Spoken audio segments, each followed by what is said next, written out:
isa ang kanyang asawa at sila'y magiging isa. Kaya hindi na sila dalawa, kundi isa. Ang pinagsama ng Diyos ay huwag iwalayin ng tao.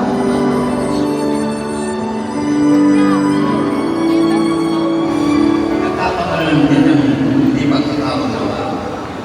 Pero sa pagkakataon kong yun, ay nagbibigaya kami para hindi palumawi ang sama ng Diyos. At sa ganun paraan ay dapat natin kararo po nagiging matag ng aming kapwa. Ang sikreto po namin ay tulad niya po nasabi niya, nasabi ko dapat saan sa akin wala. Kung hindi mo na gagawin ay walang iwanan hindi magiging matatag ang isang pagsasama. Yan lang po.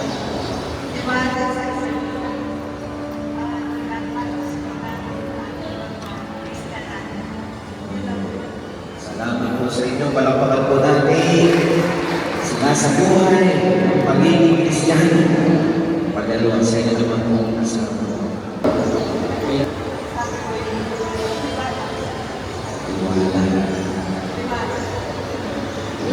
salamat po. Palakpakan po natin. Pagtitiwala, mahalaga po yan. May tiwala ka sa iyong asawa. Yung Rasyo at Milagros, narito kayo bilang pagtanaw ng utang na loob sa Panginoong Diyos na sa inyo'y nagtatagoyon sa inyong pamumuhay bilang pinagpuklod sa kanyang pag-ibig, malasakit at pagpuklod. Sa kanyang pagpapala at palagi ng pagtuwang, ipinagkatiwala niya sa inyo ang pananakot ng mamuhay lagi sa pagkakaisa, sa pagdadamayan, sa hirap at kusa, sa ginhawat at kalusugan ay pagsamahan, maging tapat sa pag-ibig magpakailanman.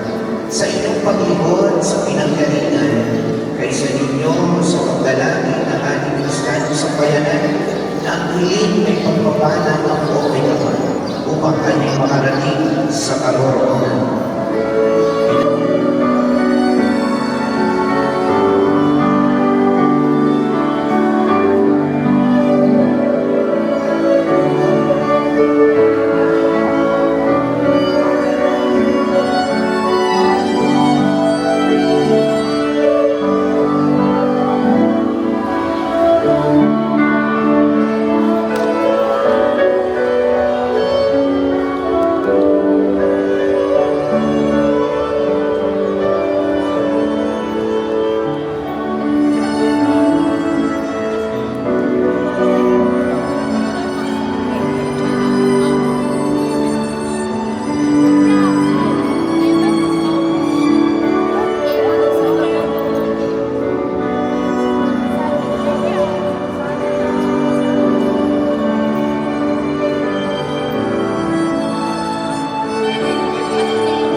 50 taon pa ulit.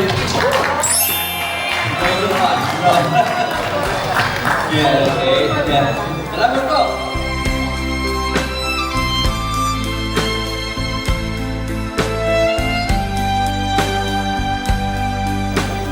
Ako po ay nagpapasalamat sa inyo lahat at nakatulong sa ating.